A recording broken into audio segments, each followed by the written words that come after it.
warahmatullahi wabarakatuh. Salam bertemu kembali dengan saya Ibu Mila. Kita bertemu kembali di mata pelajaran biologi kelas 10. Sebelum kita mempelajari, mari kita awali dengan berdoa.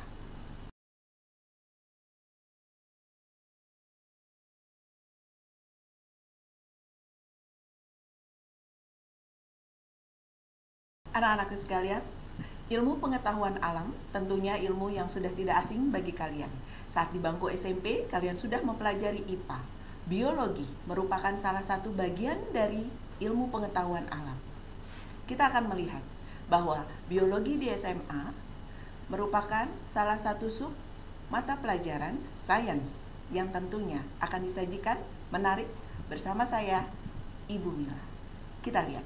Kita akan mengawali dengan pengenalan kompetensi yang harus kalian capai dalam materi biologi kelas 10. Kompetensi yang pertama, memahami melalui penerapan tentang ruang lingkup biologi, permasalahan biologi, objek, juga tingkat organisasi kehidupan. Tujuan dari pembelajaran ini adalah bagaimana kalian akan mampu untuk memberikan satu kemampuan kecakapan melalui project based learning. Di situ kalian akan digali untuk bisa menjelaskan permasalahan biologi, berbagai objek biologi, dan juga tingkat organisasi kehidupan.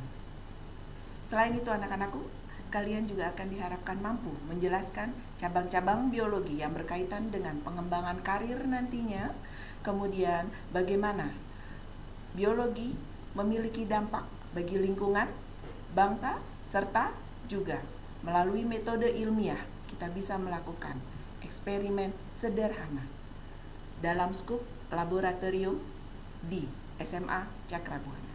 Baik, materi pembelajaran kita akan dibagi dalam 3 sesi.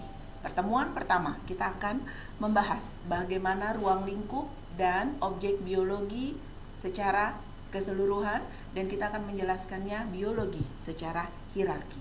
Pada pertemuan kedua, kita akan membahas cabang biologi dan manfaat biologi bagi lingkungan. Dan pertemuan ketiga, kita akan moving ya Kak, kita akan berada di laboratorium. Saya akan mengajak kalian bagaimana metode penelitian sederhana dengan standar keselamatan kerja laboratorium. Kita mulai dengan biologi sebagai ilmu. Biologi secara hierarki. Biologi merupakan satu ilmu yang mempelajari makhluk hidup dan makhluk mati yang pernah hidup.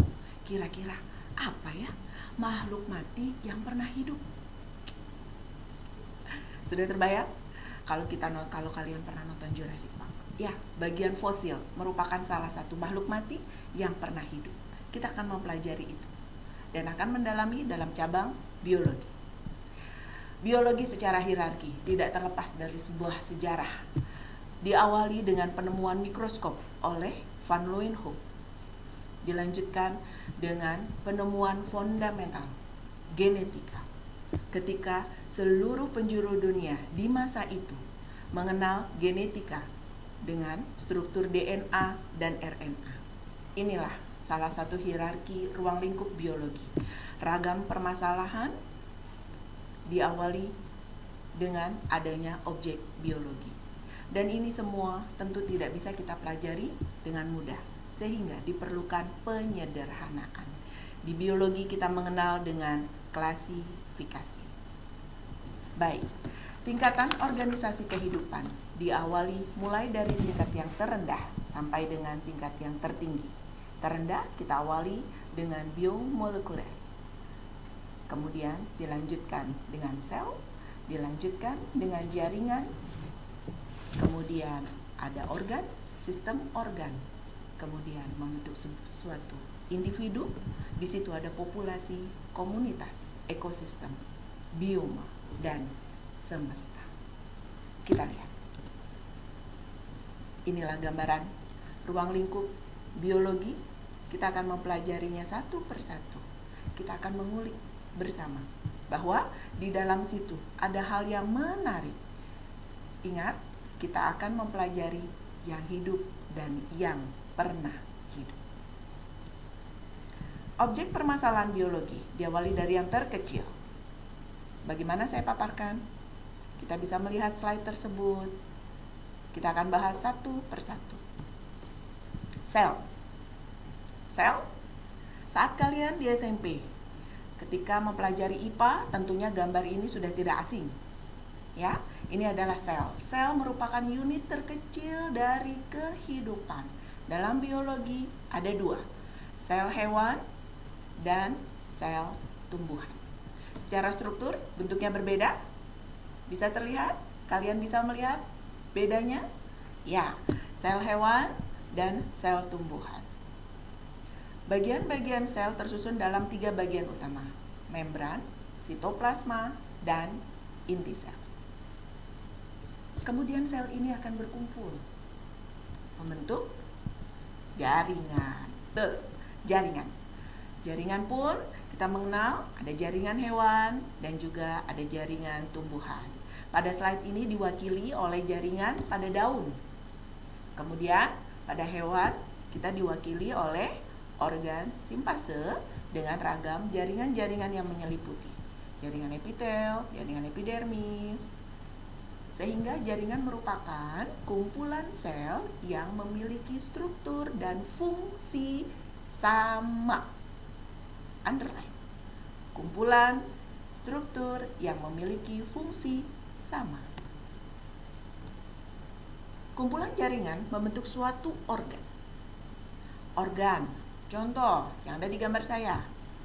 Bisa ditebak kira-kira gambar apakah ini? Paru-paru, betul sekali.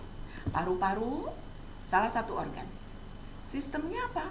Sistem respirasi. Kita mengenal dengan sistem pernafasan. Ada lagi, siapa lagi yang bisa menebak? Apalagi kira-kira organ yang bisa membentuk satu sistem?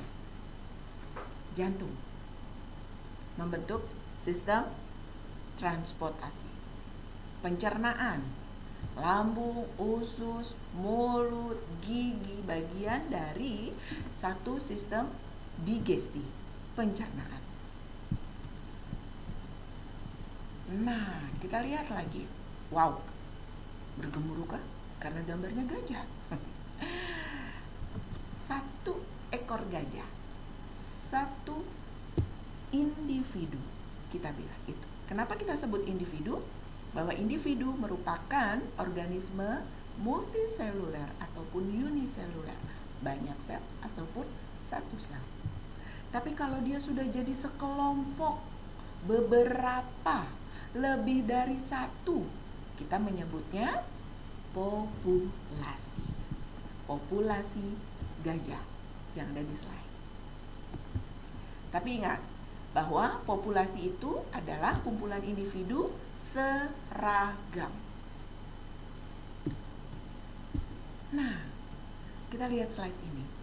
Dari sini ada ragam pengertian yang bisa saya tunjukkan secara langsung. Mulai dari individu, mulai dari populasi, dan naik tingkat lagi komunitas. Komunitas merupakan kumpulan populasi yang saling berinteraksi. Saling interaksinya dengan siapa? Dia akan berinteraksi dengan lingkungan sekitar. Lingkungan tanah, sinar matahari, air, angin, pH, kelembapan udara, itu merupakan faktor abiotik. Ketika interaksi itu terjadi, maka kita menyebutnya komunitas. Bisa dibedakan? Saya ulangi. Individu, populasi, komunitas. Jika ada yang ingin ditanyakan, kita bisa melakukan tanya jawab nanti ya, Nak ya. Nah, masih dengan slide tersebut. Selain komunitas, ada lagi yang lebih besar, lingkup biologi dan objek permasalahannya. Kita mengenal dengan ekosistem. Disitulah komunitas-komunitas itu bergabung membentuk suatu ekosistem. Ekosistem yang dipaparkan di sini adalah ekosistem di lingkungan sawah. Kita lihat lagi lebih luas. lingkungan kita, bayangkan alam kita. Ketika kita berjalan, kalian ke hutan, kita akan melihat hutan hujan tropis. Satu kekayaan biodiversitas Indonesia yang sangat bisa dibanggakan. Hutan hujan tropis merupakan salah satu replika atau bahkan satu wujud ciptaan Tuhan, menunjukkan begitu keagungan dan banyaknya nikmat Tuhan yang berikan melalui hutan hujan tropis. Inilah bioma. Inilah bioma di mana sekumpulan hewan, sekumpulan tumbuhan, sekumpulan faktor biotik dan abiotik yang saling berinteraksi di alam semesta. Kita mengenal bioma. Baik, anak-anakku sekalian, ragam permasalahan dan lingkup biologi yang tadi sudah kita pelajari merupakan satu bagian kecil. Nah, kita akan melanjutkan pada pertemuan berikutnya bagaimana lingkup dan permasalahan biologi ini bisa terpecahkan. Bagaimana kita akan bersama-sama mempelajari cabang-cabang ilmu biologi dan apa saja manfaat biologi bagi kita, bagi lingkungan, dan tentunya bagi kesejahteraan bersama. Ikuti saya dan kita akan bertemu esok lagi di pertemuan berikutnya. Assalamualaikum warahmatullahi wabarakatuh.